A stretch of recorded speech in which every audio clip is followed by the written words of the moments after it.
মার্কিন কংগ্রেসের একটি গুরুত্বপূর্ণ শুনানিতে ঘটে গেল এক অমানবিক ঘটনা। ইসরায়েলের হয়ে ইরানের বিরুদ্ধে সম্ভাব্য যুদ্ধে যুক্তরাষ্ট্রের জড়িত থাকার প্রতিবাদ জানাতে গিয়ে জোরপূর্বক কক্ষ থেকে বের করে দেওয়া হলো এক সাবেক মার্কিন সার্জেন্টকে।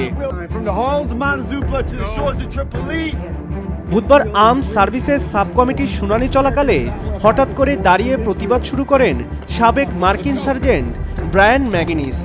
মেরিন ইউনিফর্ম পরিহিত অবস্থায় তিনি উচ্চ কণ্ঠে বলতে থাকেন, কেউই ইসরায়েলের হয়ে যুদ্ধ করতে চায় না।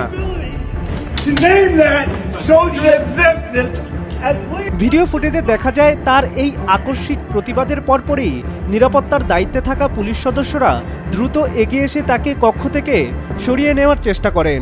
এক পর্যায়ে তাকে টেনে হিঁচড়ে বাইরে নিয়ে যাওয়া হয়। প্রত্যক্ষদর্শীরা জানান, সেই সময় দরজার ফাঁকে তার হাত আটকে গিয়ে গুরুতর আঘাত লাগে। ঘটনাস্থলে থাকা কয়েকজন বলেন, পরিস্থিতি তখন অত্যন্ত উত্তেজনাপূর্ণ হয়ে ওঠে।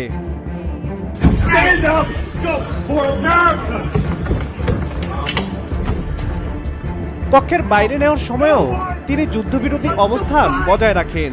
তখন উপস্থিত এক সাংবাদিক যখন ওই কক্ষে প্রশ্ন করেন, মার্কিন সৈন্যরা কি সত্যি ইরানের বিরুদ্ধে যুদ্ধ করতে চায়, জবাবে ম্যাগিনিস উচ্চকণ্ঠে বলেন, আমরা আমাদের ছেলে মেয়েদের ইরানের মাটিতে যুদ্ধ করতে পাঠাতে চাই না। প্রত্যক্ষদর্শীদের ভাষ্য অনুযায়ী পুলিশ সদস্যরা তাকে জোর করে সরিয়ে নেওয়ার সময় পরিস্থিতি আরও উত্তপ্ত হয়ে ওঠে এবং পরে তাকে করিডোরের দিকে নিয়ে যাওয়া হয় এবং এই ঘটনার পর তার বিরুদ্ধে নেওয়া হয়েছে কয়েকটি আইনি ব্যবস্থা।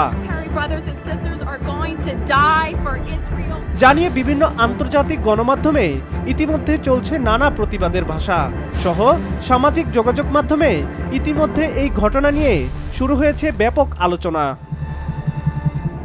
অনেকে এটিকে যুদ্ধবিরোধী প্রতিবাদের সাহসী প্রকাশ হিসেবে দেখছেন, আবার কেউ কেউ এটিকে নিয়মভঙ্গ ও উচ্ছৃঙ্খল আচরণ বলেও আখ্যা দিচ্ছেন। বিশ্লেষকদের মতে মধ্যপ্রাচ্য পরিস্থিতি ঘিরে যুক্তরাষ্ট্রের সম্ভাব্য সামরিক ভূমিকা নিয়ে দেশটির ভিতরেও মতবিরোধ ক্রমেই স্পষ্ট হয়ে উঠেছে। সাব্বির হাসান, মাছরাঙা নিউজ ডেস্ক।